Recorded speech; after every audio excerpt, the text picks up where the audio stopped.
Going. So there's a lot of familiar faces here, which is great to see. Yeah, first of all, obviously, thanks for joining this morning. It's genuinely so much appreciated. And I'll just share my slides. Sorry, one tick.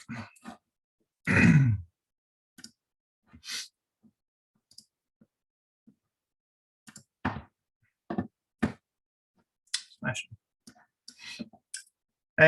Yeah, so for those folks who haven't been before, 5Things is a morning meetup where 3 speakers share 5 key things from one of their favorite non-fiction books. A few bits of housekeeping. This event is being recorded, so I hope that's okay. Just turn your camera off if that's not cool. And please stay muted while the speakers are sharing their 5 things. And finally, just ask some questions in the chat as we go along. Hopefully we'll have a few minutes at the end just to chat through some of the issues raised today. So last time on 5Things, all the way back before Christmas, it kind of seems like a long time ago. Now, Mark, Jen and Rohan shared their key takeaways from their daily Stoic, Good Enough and Amateur. I highly recommend checking out that recording if you missed it. And the link's pinned to the top of the 5Things Twitter account just now. So this is only, believe it or not, only the 10th 5Things, which has got to be cause for some sort of celebration. I'll drink to anything. But we've managed to get through quite a lot. Well, 30 books to be precise, and equates to 150 things, which is a lot of shared knowledge there. And we've also had some wonderful speakers along the way. There's a handful of them. And as always, I'm delighted to add some new speakers to that illustrious group. Well, actually, there's 1 new speaker we're adding and 2 returning speakers in the shape of Sal and Bonnie. But if you want to have a quick say hey to Zach, Sal, and Bonnie, who'll be sharing their 5 things today. Hi, Zach, Sal, and Bonnie. So let's not muck about. First up is Zach, and Zach is a PhD candidate in comparative politics at University of Glasgow. His research focuses on legislative responsiveness and the ways in which legislators' perceptions of public preferences shape legislative behaviour on Twitter. That is a mouthful. Also, Zach recently co-edited So Hormonal. I know a few of you have read that. Collection of short stories on individuals' lived experiences with hormones. And today, Zach is kindly going to share 5 things from the deficit myth. Zach. Thanks for having me. I'm really looking forward to this talk. So the book I'm going to be talking about today is The Deficit Myth. It's written by Stephanie Kelton, who's an economist. She's worked in academia and in Washington. I think she was Bernie Sanders' economic advisor for a good bit. And I think she was around for the Obama administration as well. But her book has gotten quite a bit of acclaim in the last year or so, and is based on MMT, so modern monetary theory. It's kind of this new way of thinking about how we manage the macroeconomy. So if you want to go ahead. If you could just go to the next one, come on. Yeah, so the first lesson to take away is that the government is not a household. So we often think of the government's budget as a household budget. So you often hear like, how are we going to pay for things? Or we're not going to be able to afford certain social programs. The deficit myth kind of aims to discredit the idea that deficits matter and kind of pave a way for an economy where people are the focus of the economy. So MMT essentially, in more complex terms, like views inflation as a key determinant of government spending. So fiscal policy, according to MMT economists, should play a much larger role than monetary policy in steering macroeconomics. That's much more complex than I'll talk about today, but that's kind of the general idea behind MMT. So as far as the household budgeting, so Kelton argues that the claims that we should view the government's budget as a household budget come from a fundamental misunderstanding of how the government uses currency. So the government, unlike us, is a currency issuer. They issue currency rather than use currency. So they don't have to tax money before they spend money. So we might think of how we would spend our money, we would have to earn it first. That's not the case. And in fact, the government has to give out money before it can take money back. If you think back from the beginning of time or whenever the government initially started issuing currency, they wouldn't be able to take currency away from us as citizens before they could, or before they spent it. So that's a good way to think about it. The next thing that I kind of took away from the book was that the government's deficit is its citizens' surplus. So when the government runs a deficit, and just to clarify, so like a deficit is when the government has like a negative budget, right? When the government runs a deficit, that deficit is a surplus, at least for someone in society. So just by default, it has to be a surplus on for some people. It could be for the NHS, it could be for wealthy corporations or business owners, but just by the nature of the government running a deficit, it has to be someone else in society's surplus. The opposite is also true. So if the government budget is in surplus, say the government taxes more money than it actually spends, then it's taking money out of society. So it's making the wealth of its citizens collectively poorer. Again, that who that affects is going to be dependent on like policy, but just by the nature of the government running a surplus, they're taking money, they're extracting money out of society. The idea that the government deficits make us all poor is quite prevalent in economics and in politics especially. So you always hear things like, how are we going to pay for this in the future? We're putting this burden on our future generations. But the idea that government deficits make us all poor is actually counterfactual, and that government deficits make us all wealthier. Again, who actually benefits from that wealth is definitely a matter of policy, but they're inevitably someone's surplus. The next thing, let's see. Deficits are not evidence of overspending. Inflation is. So we constantly point to the deficit as evidence that the government can't manage its finances. I know I was listening to the budget of Rishi Sunak's just two weeks ago, and he constantly says things like, we have to get our house in order, which is just like a direct allusion to the household budgeting thing, which is just categorically false. But you constantly hear these tropes about overspending being, deficits being like the indicator of overspending. Stephanie Kelton and MMT more broadly says that it's not deficits, it's inflation. So inflation should set the rate at which a government spends. And of course, no one wants inflation, at least not a lot, but we do want some level of inflation. So it's largely a consensus amongst economists that 2% inflation is beneficial. What we've seen in the last decade or so is that central banks, whether you're talking about the Bank of England or the Fed in the US, they can't hit that inflation target. So they can't get to 2%. They're experiencing in the UK right now 0.8% inflation.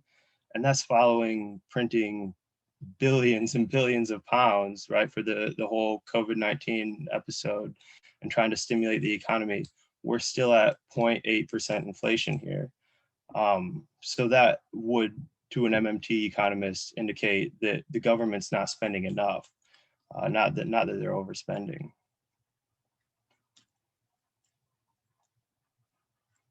All right.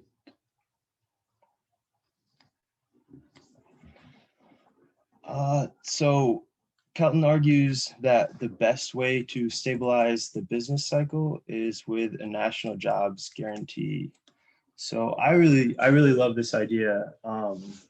When we think about what the minimum wage is right now, and she makes this point explicitly, the minimum wage is, I'm not sure what it is in the UK, I haven't lived here that long, but it's what, 10 pounds or 9 pounds or something. The actual minimum wage is zero because you're not guaranteed a job in any way. There are millions of people who want to work and are forced out of the labor market due to fiscal or monetary policies. So the best way to stabilize the business cycle, and the business cycle is kind of a fancy talk for the ebbs and flows of the economy. We have expansionary periods and contractionary periods. The best way to stabilize that cycle is with a national jobs guarantee. So right now, the government would pay the people that it effectively keeps out of the labor market to stay home, whether it's through universal credit or some type of unemployment insurance. And obviously there are people that need those services, but the vast majority, or at least a significant portion of those people, they want to work, they want to contribute, they want to earn their way in some way. So if we could, if the government ensured a job for those people, they would not only have the opportunity to work, but the government would also effectively set the minimum wage. So whatever wage the government would offer, that would set the minimum wage for private interests as well. If I'm a private company, I'm gonna have to offer the same wage that the government offers, or the people that I need to work for me would just go work for the government. So it would set kind of a living standard bottom, and it would also set a minimum wage bottom, and that would definitely be hugely advantageous.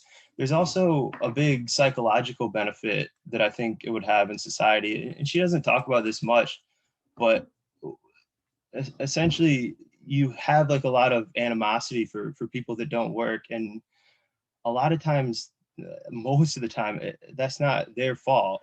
These are due to policies that limit the expansion of the economy. So whether it's monetary policy where they're raising interest rates too fast, or it's fiscal policy where they're cutting spending, or they're giving terrible raises in the NHS right now, so people are drawn to the private sector. Like these policies are effectively limiting people from working. So I think kind of setting an effective bottom would definitely provide like an added societal benefit. It would provide like a level of cohesion where we would kind of, got a question. I'll get to the questions here at the end if that's all right. But yeah, just setting a bottom would definitely, I think, give people dignity, and it would also it would hugely increase productivity, right? So you would have things like improvements to infrastructure, you'd have things like childcare. All these services would become possible with a federal jobs guarantee, and that again would be just hugely beneficial for society. One more point on the national jobs. We also know that it's incredibly hard to find a job when you don't have a job. The longer somebody's out of employment, the harder people have trying to find a new job. So acting as like an intermediary between private sector jobs, say if the government were to guarantee a job, they would act as an intermediary between different private jobs. That would also kind of smooth that cycle, which would be definitely advantageous. All right. And the final point, Kelton doesn't explicitly state this again, but it's kind of my takeaway, and I think it's definitely worth mentioning. Economics is about people. We constantly hear about economics as this super complex mathematical modeling, or the economics is about corporations or businesses or even politics. But at the heart of economics is people. Economics is a social science. It's about societies organizing, how we as economic actors, and we're all economic actors, whether you like it or not, how we organize and how we improve prosperity. We've kind of made economics inaccessible because we've misled people about who is deserving to have a say in economics, or who should be at the table to discuss some of these things. But it's simply about human behavior. Of course, there are the business aspects, there's the corporate aspects, and there's definitely like place for some of the more complex modeling and such. But those shouldn't be the end, but rather a means to an end, right? The ultimate end, again, should be human prosperity. And that's not really just like my idea. Of course, that's my belief on it, but that's really what we're seeing kind of from a lot of new economists that are taking a new focus on the person or society as the focus of economic policy, and that's really exciting to see. All right, so just to go over the 5 things I mentioned. So the first takeaway is that the government is not a household. We have to earn before we can spend. The opposite is true for the government. The government has to spend before its citizens can give money back, right? The government has to give out money before they can tax it back. The second point is the government's debt is its citizens' surplus.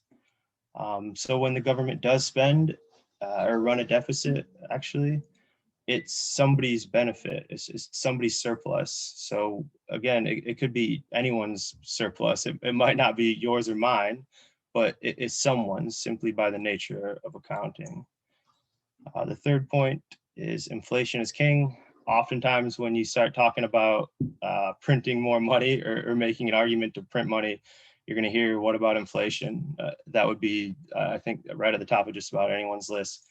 But MMT or modern monetary theory, it doesn't ignore inflation at all. It's quite the opposite.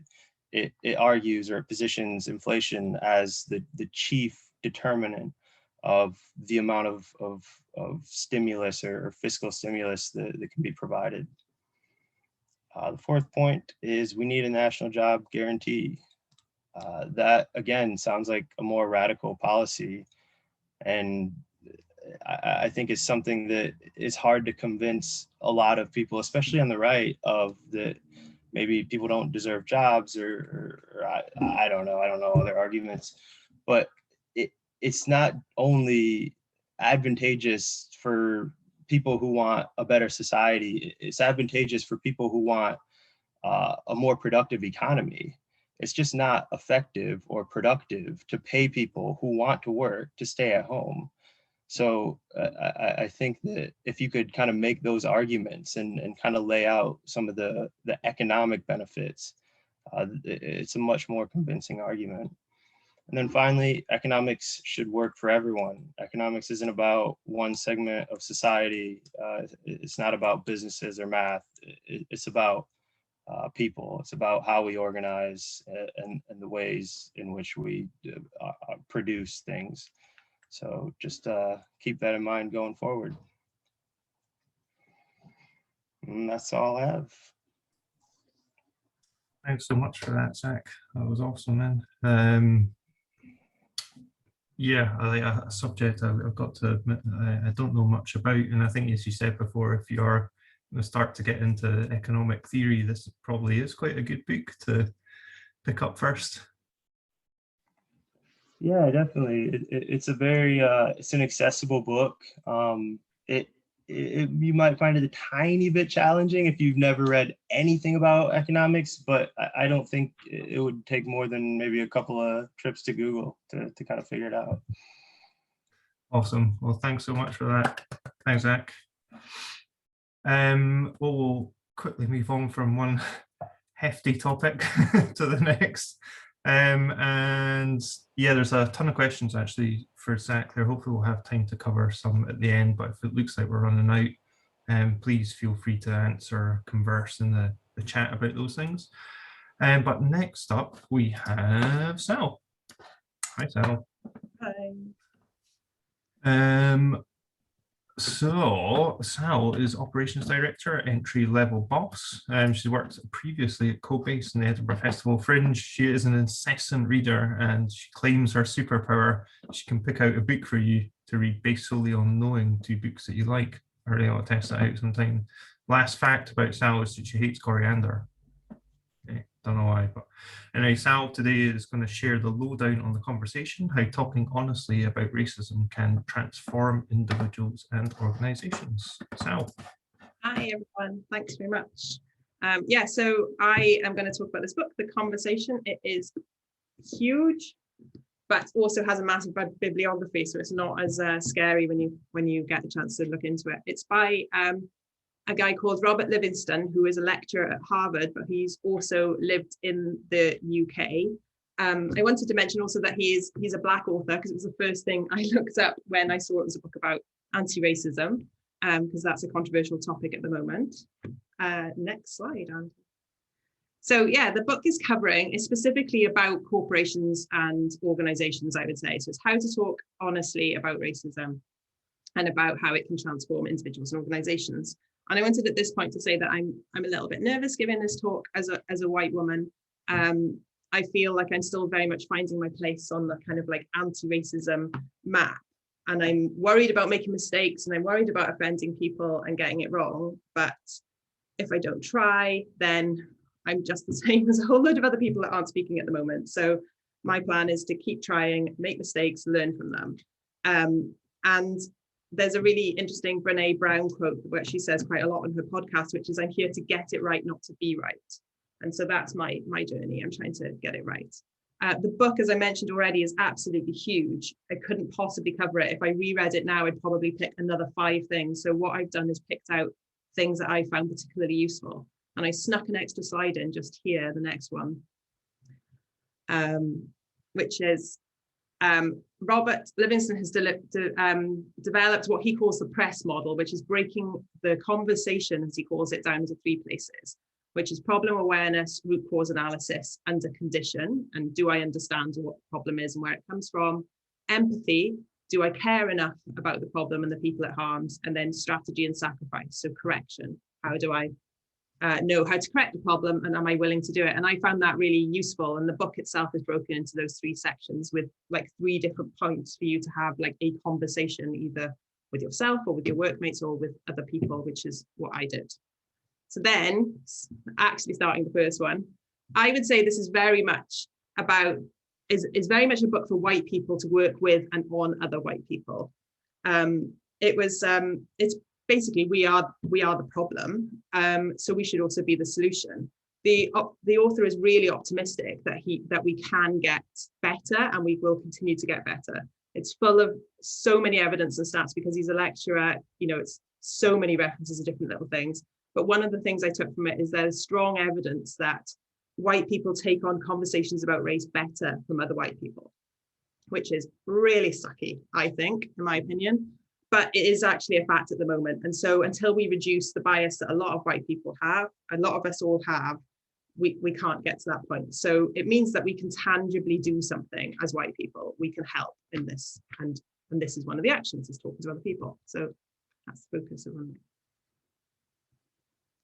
And then the second thing I learned from it is reading is part of the doing. It gave me a lot of permission to keep reading and keep learning, going back to that press model of identifying the problem a little bit more. He comes back to a kind of like very popular Einstein kind of like parable where he said if he had an hour to fix the world, he'd spend 55 minutes thinking about it and 5 minutes on the solution. And I think in a world where we're still very much stuck in our homes and it feels like we can't do much, it gave me permission to continue kind of building my confidence in a tangible way to be able to take more action when I had an opportunity to do so. Very much caught at home myself when everything was happening last summer. I was feeling very uncomfortable about the fact that I was just sitting at home and it felt like I was doing nothing. So this kind of helped me to give permission to do a little bit more. The third point that he makes is that people fall into 3 broad categories, and therefore different tactics for anti-racism will work. So there's like the pro-self or the individualist, who is somebody who primarily does think about themselves, but can be encouraged to think about others. There's the pro-social person who does think about others in the kind of wider environment. And then there's the competitors who basically want to win at all costs. And so there are 3 different techniques and tactics for kind of encouraging, which is basically, there isn't one size fits all for stopping people from being racist. He talks about like a carrot and a stick analogy, and then also like a better angel or sort of moral compasses for people. So it's a really interesting section. And then the 4th point is that empathy is important, but the focus actually should be on conscious and deliberate commitment to help others.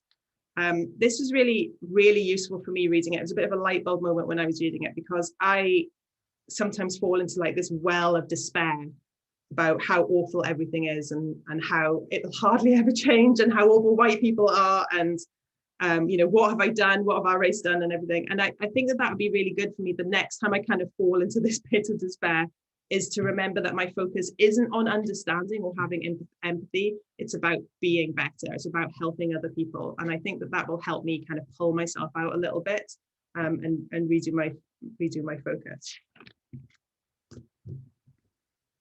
And the last bit is about, very similar to sort of point number 3, is that you build your own anti-racist journey to create your habits. And I thought Mike Coulter would like this a little bit here, because it is about habit building. And so instead of like trying to do 100 different things and reading all of these articles and then doing none of them, or doing some of them really badly, you could pick out like 3 to 5 to start on, and then keep building on. And then build on others. And I really like that. At the end of the book, there's a whole load of different suggestions that you could do. And I made the decision that I would share mine as part of my journey, which is that I'm going to keep reading and learning. I'm going to surround myself with the reading, historical figures, the TV, the movies, learning from Black examples, because there's really strong evidence in the book that the more and more that we surround ourselves with the people who are like different to us, the less our bias will be. And so you can kind of reduce the level of bias that you might have. And the third one is I'm going to start speaking about it a little bit more and be a little bit more open, which is one of these examples of I'm doing it now. I also snuck in a final other point. Sorry, Andy, it's totally snuck in the next. I think this book is absolutely brilliant. I really loved reading it. I thought it was so matter of fact. I love the bibliography. I was looking at the back of stuff. I was looking at articles all the time. It was the first time I kind of started writing notes about a book in a long time without knowing why I was writing notes. I genuinely think it's a little bit too kind to white people. I think the reason why the author made that decision is because he wants to address a corporate and a kind of company-like audience. And I think kind of like going full on in with all of the horrors that we have perpetrated across the centuries is probably not the most helpful way to do it for his thing. So I would add another couple of books into this to learn a little bit more about the harm that white people have done. I would add Layla Saad, Me and White Supremacy, and I would add Isabel Wilkerson, which is a book called Cast. Those 2 ones in to carry on learning a little bit more. But I do think this is a brilliant starting point, especially if you're feeling like a little bit fragile about learning, because I think it's really matter of fact and very simple and really clearly written out. So finally, it's helpful for white people to teach about other white people. I think reading is very much part of the doing. People are different, so different anti-racism tactics work. Focusing on helping others is more important than developing your empathy, and you can create your own anti-racism plan. Thanks, everyone. Thanks so much, Sal. That was awesome. Yeah, as I said, please, just put some questions for Sal in there if you'd like to explore those issues a little bit deeper, but hopefully we'll have a little bit of time at the end to discuss that. We'll just move on quickly to our final speaker of the day. So yeah, last up we have Bonnie Ling Leclerc, and as I said, Bonnie has spoken here before, so it's great to have her back. I think last time she shared her thoughts on trick mirror, in September last year. So yeah, I recommend checking that out too. Bonnie's a designer, journalist, content strategist, a BBC Scotland Illumina, mother musician, snake owner, multi-cat owner, like I'd say a modern day Renaissance woman. And she is about to share her 5 takeaways from Feminist City. Bonnie. Thanks so much, Andy. Thanks for having me back. Today, I'm going to talk to you about Feminist City, Claiming Space in a Man-Made World by Dr. Leslie Karn. This is a book about living in a woman's body in a city designed for men. So as a designer, I'm fascinated by the hidden affordances and constraints that we embed into the things that we make. We know this is the case for everyday things, but how often do we scale up that thinking to sort of critically examine the way power structures are embedded in and perpetuated by our built environment? Now, I picked this book before we all know what we know now about the tragic death of Sarah Everard. I'd actually gotten in touch with Andy to change the book that I was going to present because it felt a little bit too raw for this moment. But on reflection, I think it offers us a way to make sense of some of the pain and the chaos and to give some shape to the many thoughts that we're having collectively and individually right now. Dr. Leslie Karn is an Associate Professor of Geography and Environment and a Director of Women's Studies and Gender Studies at Mount Allison University. In Feminist City, she uses her own experience as well as the lens of intersectional feminism to look at the inequalities that are engineered into our spaces, our cities, our homes, and our neighbourhoods. Through this book, she gives the name to many of the experiences that we encounter as women with public bodies, bodies that deviate from the male default, that are messy and inconvenient in a world that's designed for men, bodies that are too small at times, too big, too sexual, too changeable when we're pregnant, for example, bodies that we as women inhabit with a constant low-grade reminder that we're somehow other, and that these bodies come with the need for extra vigilance. So the first lesson that I want to share from this book is that women's fear serves a social function. So fear has many hidden costs which prevent women from living free and independent lives in cities. There's the social, psychological, and economic ramifications there that are significant. They add to our already overburdened days. You know, we've got the double shift of paid work and unpaid work, the triple shift of dealing with things like racism, homophobia, and ableism, and other forms of discrimination, and then the quadruple shift of maintaining our safety, which isn't really something that I've heard discussed before. So these never-ending precautionary measures eat up our precious time and our energy. Every woman's got a story about getting off a train or a bus at a stop too early because she was afraid of being followed, or taking a long route home to make sure that she was alone. We avoid taking shortcuts through parks and through lanes. We keep our keys in our fists. We pretend we're on the phone to someone, and certain places are completely avoided by us. And all of this adds up to a sort of tiring set of routine and spontaneous safety decisions, as well as that need for constant awareness and vigilance and attention to our safety. Ultimately, these constraints, this safety work that we have to do, leads to an indirect but powerful social control. These socially sponsored fears deter us from fully being able to be in a city and to live our lives fully and freely every day. But, you know, that sounds mad. Like, who could possibly benefit from keeping women in a state of fear?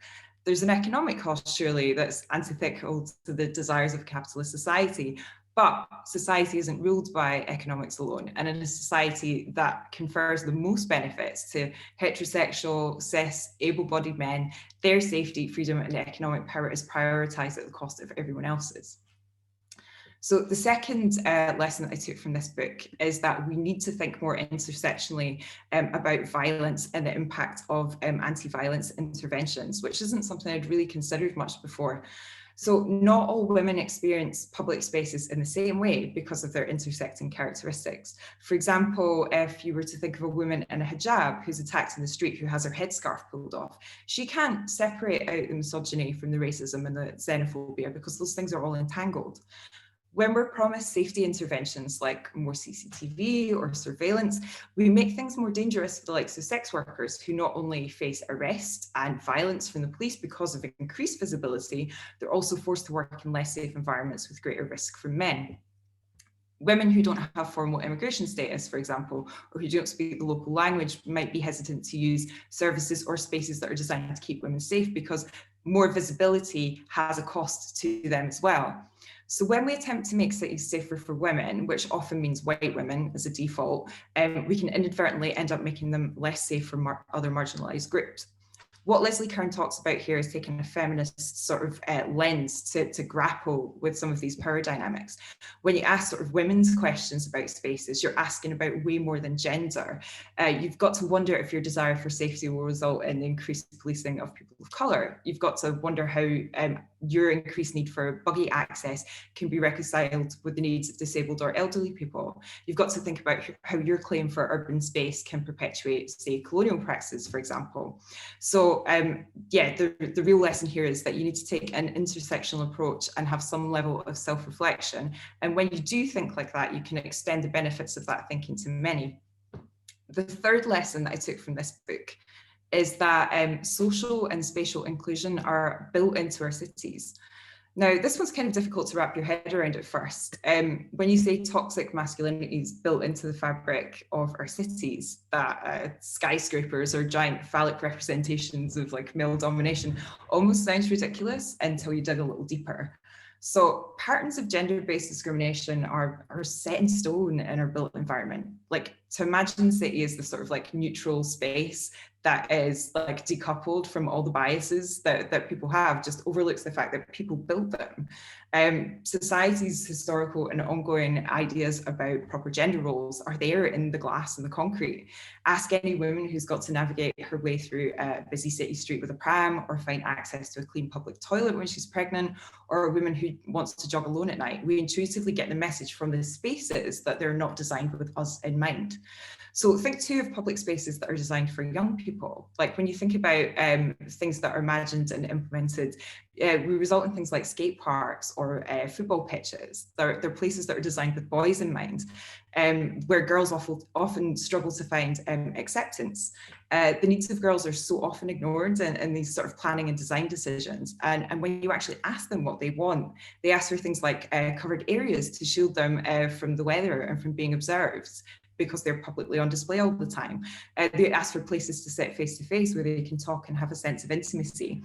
So when we think about this sort of intersectional lens that I'm talking here, we can see how the benefits could maybe be extended to sort of queer and trans youth as well, who pay that additional price for their visibility. Slide 4, sorry, the fourth lesson from this is that female friendship is an urban survival tool. So over the last week, I'm sure many of us have been reflecting on the ubiquity of the sort of text me when you get home message. I know for me, looking through my own WhatsApp and messages as well, it was quite sobering to realise how many of those messages I'd sent or received from friends. Like, this message alone like perfectly encapsulates the safety work that women do for themselves and for each other to look after each other. These little practices and rituals bond us to one another, but they also help us to make sense of fear and to find solidarity and strength in our shared experiences. Like, we all know that it's scary out there. We're always carrying a sense of things being able to turn because we've been observed, we've been harassed, we've been impacted because we're women in public spaces. So we're always carrying that weight of the questions that will be asked if we deviate from what seemed safe and sensible. You know, why did you dress that way? Why did you take that route? Why did you have your headphones in while you're walking at night? It's natural that we do want to leave cities for our own well-being. But when women leave the cities for suburbs, when they turn inwards, they lose much of that sense of solidarity and community that they get from other women, because the focus of their lives becomes their own home and less about fitting into a space and living in a space with others. In cities where women haven't become segregated like they have in the suburbs, in their self-contained homes, in their big cars, the trappings of home that are sort of engineered to keep us there, friendships can unfold on their own terms and confer lots and lots of benefits that we maybe don't think of. They allow women to find safety and comfort and fulfillment in one another, the same things that are traditionally promised by settling down, getting married and having a family. In cities, we can take up space together, we can fill streets and offices and social spaces and give a sense of power in number, adding sort of beauty and texture through our presence. Leslie Karn sort of captures this by saying, by referring to it as the world-making endeavour of imagining a city of female friends. It's something that's a little devious and even defiant, and I just love that concept. So instead of a life that prioritises sort of heteronormativity like marriage and long-term commitment, property ownership and raising children, if you choose a life in a city, one that is centered around your friends, you can still have those close, supportive and deeply committed relationships throughout your whole life. It's an alternative model, and that actually in that way that the city offers a lot of freedom to women. The fifth lesson from this is that a safe feminist city won't rely on the police. Leslie Karn highlights the pitfalls of what she refers to and what others refer to as carceral feminism, which is a vision of anti-violence work that emphasises the harsh penalties and looks to almost the police, the criminal justice system and existing institutions to address gender-based violence. And this is really timely, I think, as well, because it typifies Priti Patel's justification of her police and crime bill. The ethos of that bill is almost like used as a cudgel to attack opponents, because it frames opposition to Priti Patel's bill as inherently anti-women. What Leslie Karn points out here is that, like, relying on the police and the criminal justice system to solve male violence is never going to work in a society where our institutions are racist and classist and misogynist by nature. Reliance on them will only serve to sort of amplify those pre-existing inequalities, and the measures will continually to overly impact those in the margins. By relying on the police as like our first line of defence against male violence, we participate in a system where little is actually done to help women, but more damage is done to others.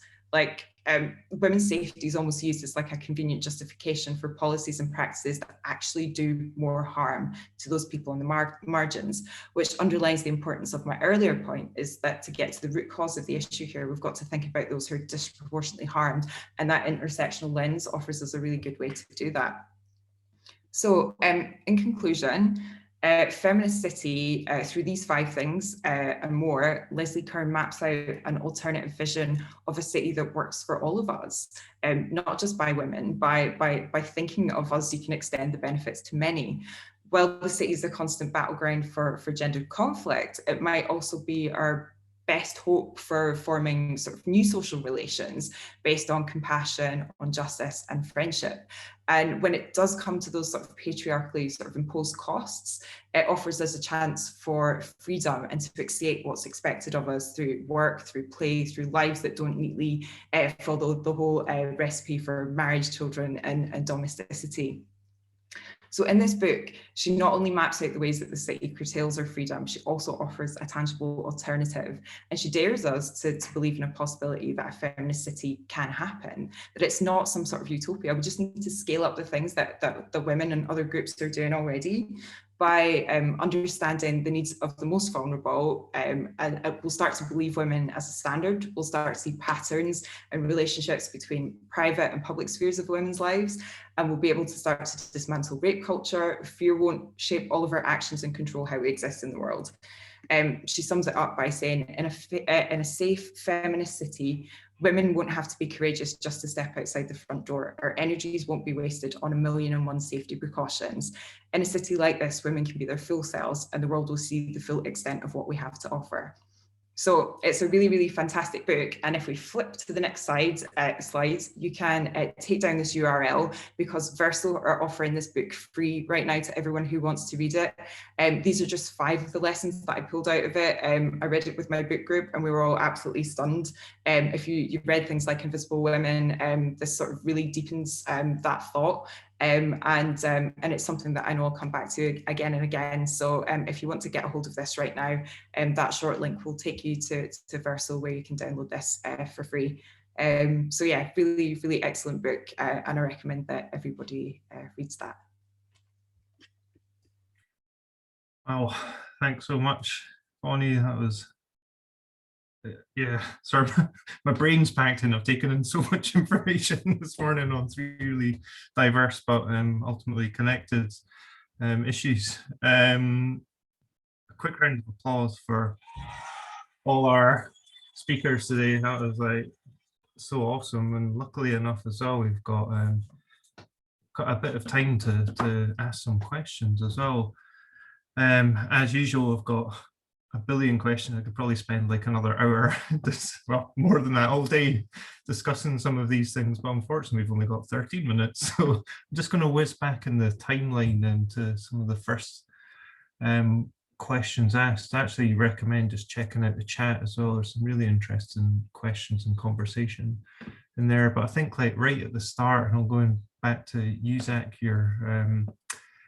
so Sam asked, did the author suggest the types of jobs that would be, provided in a national job guarantee? Yeah, so Stephanie Kelton, she doesn't really mention specific jobs. I think she alludes to infrastructure because that's obviously one of the bigger ones. But it doesn't have to be limited in any way. She does make the recommendation that it would be very localized, kind of decentralized, and it would kind of meet the needs of more at a community level than at like a national level. So while it would be guaranteed by the national government, it would be kind of decided at more of a community or local level.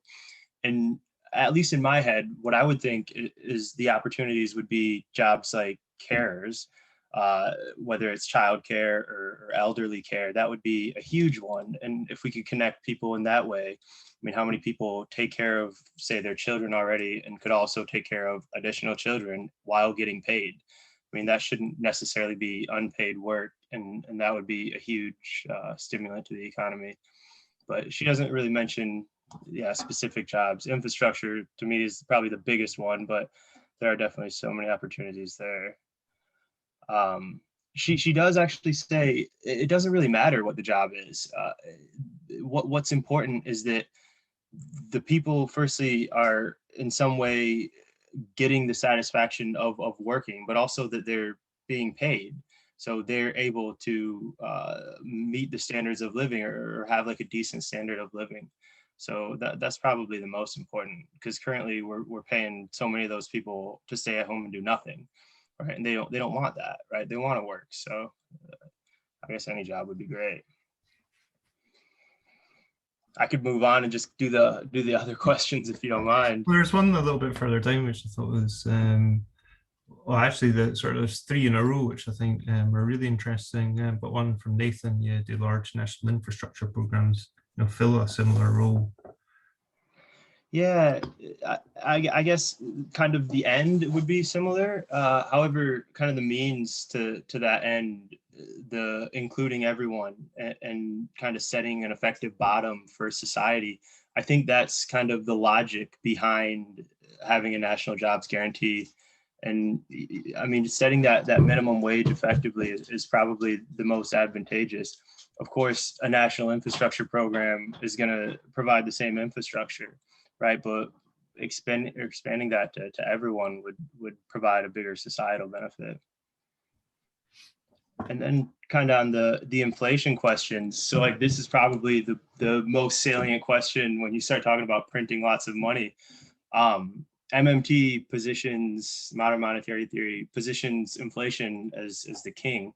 Right? It is the end all be all of how government should spend.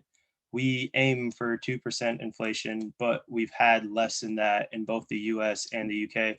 I can speak more to the US case than the UK case because I'm American, if you can't tell, but the US has printed over $7 trillion, new dollars, in the last year and month or so since COVID. $7 trillion, that's twice the GDP of the UK. And they have not hit their 2% inflation target. So these countries, both the US and the UK, they have so much more room to print money without hitting inflation, without even hitting their target. So I think I mentioned earlier that the UK inflation rate is 0.8% as of now. I mean, they're not even halfway there, and they've printed, I don't know how much money. And when I say printed, I say that because they're not borrowing that from like some mysterious business people or China. I know that's a big narrative in the US that China holds most of American debt. They're literally printing this money off and giving it to the government. The government returns with a piece of paper, a bond, and that is what the central bank holds. There's no limit to that. The limit is inflation. So that's kind of the MMT answer. And also, that's not really kind of like a prophetic way of thinking about the economy. That's the way it's occurred. We've done the same thing in countries like the US or the UK, for the last 100 years. We never have budget or balanced budgets. We always run budget deficits. I don't know what the UK debt is, but it's well over 5 trillion, or at least around 5 trillion. I think the US is close to 30 trillion. That number is irrelevant if we're continuing to see deflation. So that's kind of the MMT answer, I guess. Thanks for that, Zach. I'm just going to whip onto a question, I think, for Sal. What are the different strategies to talk about racism or anti-racism for each of the different personality types? Yeah, so very, very broadly, the kind of like pro-individual tactic would be pointing out how they would benefit from anti-racism work, which is patently true when you look at any kind of diverse team and how much better they perform. And there's lots of evidence to suggest that. So it's how they benefit as well as everybody else around them. The pro-social one, which is the kind of group that I fall into more than the others, is just having like a better angel on the right shoulder of like the better work that you can be doing, and kind of reminding people of what they can be doing and what the right thing to be doing is. And then the competitor one is the funniest one, because it's basically there's nothing you can do other than force them. So it's legislation. It's telling them that they have to do it, and kind of making them do it. So Robert Livingston says the carrot and the stick for the kind of like the individualists and the competitors, and then he talks about like a better angel for the pro-socials. Thanks, Sal. Oh, sorry, I skipped on a slide accidentally there. I can't see any questions specifically for Vonnie. Obviously, she talked about a very pertinent and big issue just now, but I don't know if anyone has anything specifically want to ask Vonnie on the back of Feminist City. If you feel welcome to unmute yourself as well.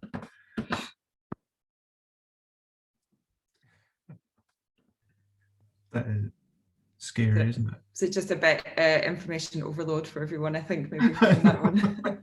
I think that there's a lot of commonality between like the intersectionality of racism and feminism. In the book, there's a big section on like the ways that people are oppressed, and the way that women were oppressed at the demonstration on Saturday night was very similar to how the George Floyd, not as quite a big scale kind of thing, but how the George Floyd. What do you think? Because I'm stuck on this one. What do you think that we can do to convince people that we actually have the numbers to overpower the government if we want to? There are more of us. That's a really good question. Well, I guess I would say, first of all, like come back to that point that you made earlier, Sal, about reading being part of the doing, because I think the reason that I wanted to talk about this book as well is because I'm sure a lot of us have been feeling super, super frustrated right now, but I think if we need to have that sort of collective consciousness raising, and I think this is top of mind, we've got such a sort of poignant anchor, like an emotional trigger here, that we have these conversations, we read books like this, we pass them on to other people so that we can start to develop that common vocabulary to talk about this sort of stuff. And I guess to sort of come back to those sort of tactics of like feminist consciousness raising groups that we can actually do more of right now, because we can get together digitally, we can participate, and we can have those sorts of conversations and start to sort of use that reading to critically engage with the stuff that you see. Like I've been having conversations this week with people, looking, for example, at the difference between the policing of this protest and then the Rangers fans, and talking to someone within the police as well. And they said, well, their whole approach for policing like football sort of hooliganism is to not escalate, because they know that men will kick off and that there'll be a riot. But the price for that for women is that they know that women won't kick off, that they won't start a riot, so that they can be more harsh with their policing. And actually to hear that nakedly sort of spelled out, you can see the inequalities are baked into the institutions. And I think if more of us are reading books like this, we're thinking really critically about, again, things like defunding the police. It's all it's a big circle here of stuff that all overlaps that we need to consider. I think one way to get over the sort of powerlessness and to convince other people is like read books like this, pass it on, have those conversations. Like that is often, you know, maligned as being like slacktivism, or but actually knowledge is power. So do the reading, chat to other people, download the book for free. Can I add to that as well? I think it's not very attractive for women to be angry, and I think women have been told for ages that like anger isn't like an emotion that we naturally feel, and like it's irrational and unattractive and unruly.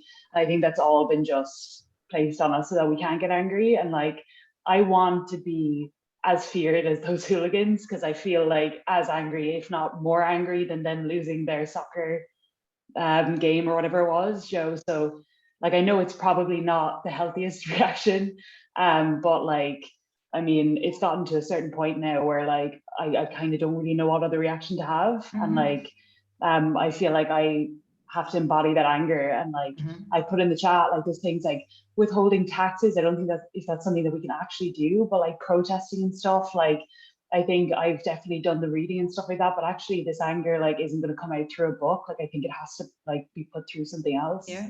And there's been a really interesting discussion going on across social this week regarding the people who actually went ahead with the protest and the people who'd initially organised and asked permission from the police, and the discussion around the fact that it was primarily Black-led women groups like Sisters Uncut who were actually at Clapham, and the fact that it was the white women's group who had asked police for permission and then kind of cancelled.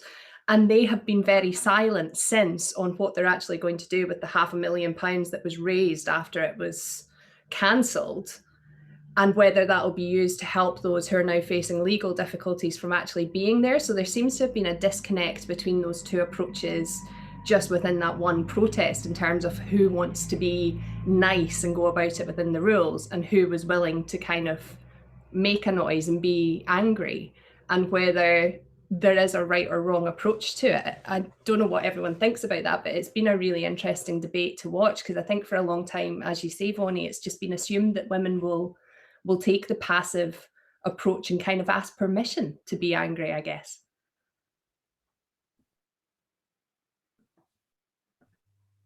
Yeah, I think we've really touched upon something really, really important there. And I think it mirrors the dynamics we see in a lot of this stuff. It's about who asks for permission, who knows that they won't ever get what they need from those institutions, and how to find ways of working from outside it. And you know, disappointing to hear that there's been that silence about where the money's going to go now as well. And you know, I think this anger is actually a good thing. It's about finding those ways to channel it. And you know what Emily was saying there about the fact that there's a freedom in being able to be angry. You know, we don't get to do that in a misogynist society where you are expected to smile and be polite. But I was just starting to type something in the chat there as well about, you know, we actually do have like quite a rich heritage of like women's anger, like resulting in action. You know, look at the suffragettes. I'm not talking about the sort of the more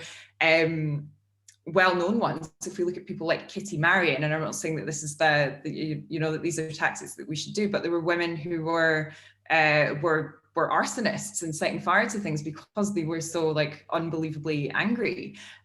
But those stories aren't convenient to tell or to share, and we don't like to consider the concept of women's anger.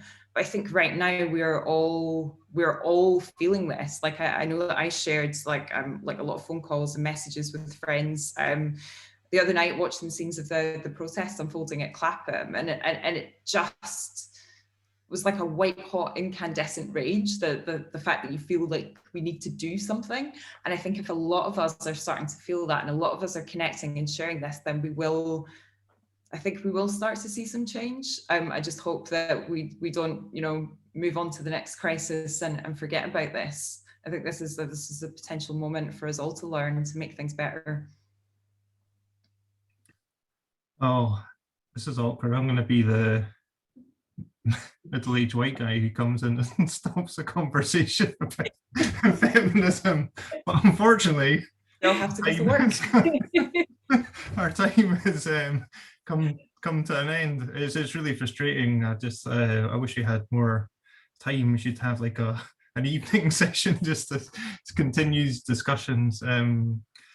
Yeah, so I'm genuinely sorry that we have to end up there. I'm sure everyone, or Vonnie, please correct me, we don't mind if you continued this conversation in other channels, and Zach and Sal as well, obviously. But yeah, just like a final massive thank you to the speakers today and to everyone for coming along. I really enjoyed today. It's really important issues and issues that I want to explore a bit deeper personally. So thank you so much. And yeah, I'll put the recording up on online a little bit later, so you can dig in a little bit deeper if you want. But yeah, thanks so much, everyone, and hopefully be back next month with more issues, like more topics like this. Okay. Thank you. Thanks again, folks. See you Thanks, later. everyone. Bye. Bye-bye. Bye.